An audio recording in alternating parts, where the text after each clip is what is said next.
Okay, so this video is to give you the directions for how to write the rules for the board game that you created. So if you go into Canvas, on the home page, you're going to see this square that says Design a Board Game.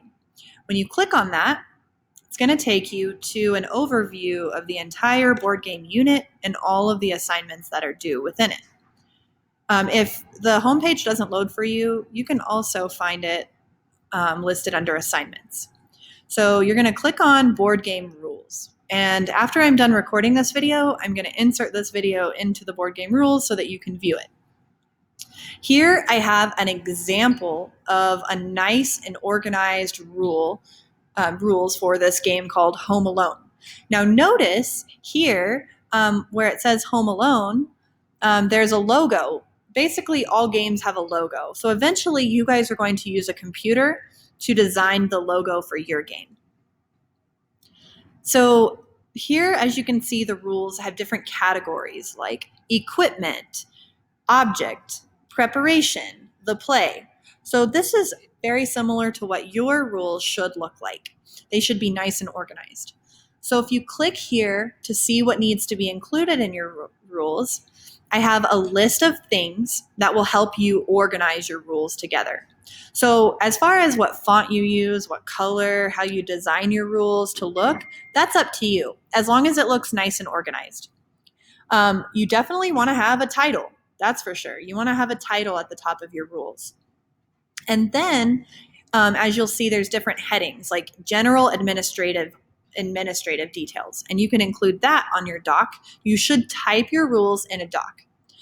You want to include things like how many players can play the game, what are the suggested ages for players of the game, how long does it take to play a single game.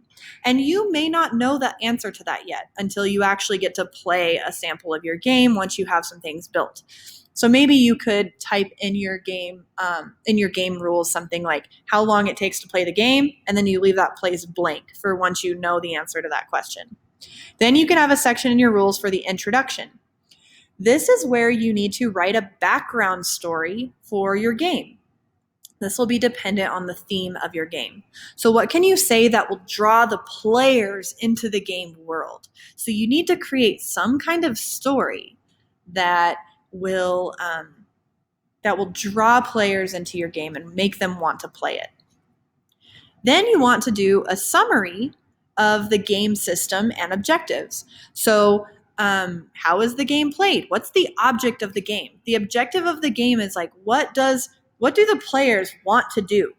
Do they want to get to the end? Do they want to score a certain number of points in order to win?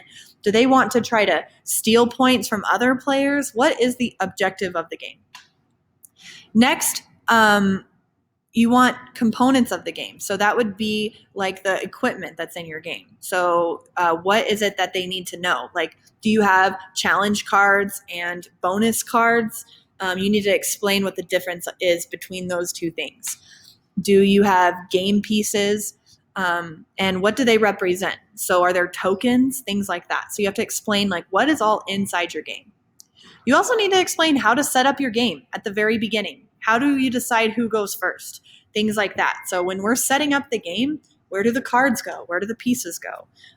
How do you set it up? And then what does a turn or a round look like? So how is the game set up?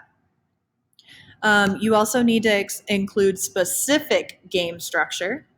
So what happens on a turn? So if you land on, like, I'm just giving examples. If you land on a challenge square, what does the player have to do there? And do they lose points, gain points? How are you doing that? And then ending the game. How do you know when it's over? How do you know who won the game? Basically, after you're done typing up your rules so that they look nice and neat, you will compare it to the rubric. So this is what I'm going to use when I'm grading your rules. I'm going to be looking at the theme. Does everything in your game fit your theme? Did you write a nice introduction that draws your players make them want to play your game?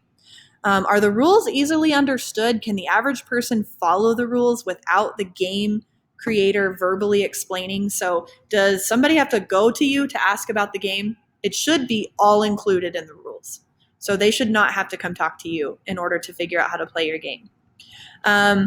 Do the game pieces and the board, does it all go with the theme and the rule book? Does it all come together? Is it organized? I'm going to be looking for, do you have a heading? Notice that in my example, there are headings here and here and here. These are headings. You need to have headings in order to separate the different parts of your rules. Word choice. Are you explaining all the specific vocabulary for your words? That would be like if you're using things like tokens or money or whatever it is that you're coming up with for your game, are you explaining that? Do your sentences make sense? And then did you make sure that there's no grammar or spelling errors in your rules as well? So this is the kind of thing I'm going to be looking for when I'm grading your rules. You should spend a good amount of time writing your rules because that is really the complete planning of your game. Once your rules are ready, then you're going to be ready to actually start building your game and getting everything together. So good luck with that. If you have any questions, I will be here on Tuesday to answer those. All right. Good luck.